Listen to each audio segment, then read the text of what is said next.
వేములవాడ శ్రీ రాజరాజేశ్వర స్వామి దేవస్థానం అనుబంధ ఆలయమైన శ్రీ భీమేశ్వర స్వామి ఆలయంలో ఆదివారం భారీగా భక్తులు తరలివచ్చారు. సెలవు దినం కావడంతో దేవాలయ ప్రాంగణం భక్తులతో కిక్కిరిసిపోయింది. భక్తులకు ఎటువంటి అసౌకర్యం కలగకుండా చూడటానికి ఆలయ ఈవో రమాదేవి స్వయంగా ఏర్పాట్లను పర్యవేక్షించారు. ఉచిత దర్శనం, కోడే క్యూ లైన్లు, 300 టికెట్ దర్శనం, అన్నపూజ సేవలు, క్యూ లైన్లో భక్తులు ఎండ నుంచి రక్షణ పొందేందుకు ఏర్పాటు చేసిన టెంట్లు వంటి అన్ని సౌకర్యాలను రమాదేవి పరిశీలించారు.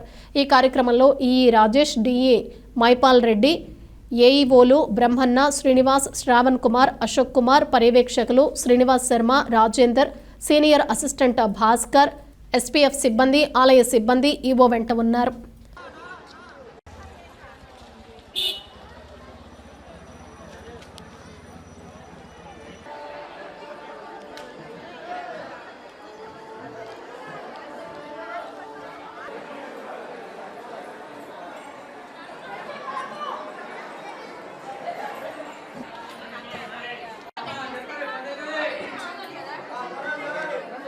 రెడీ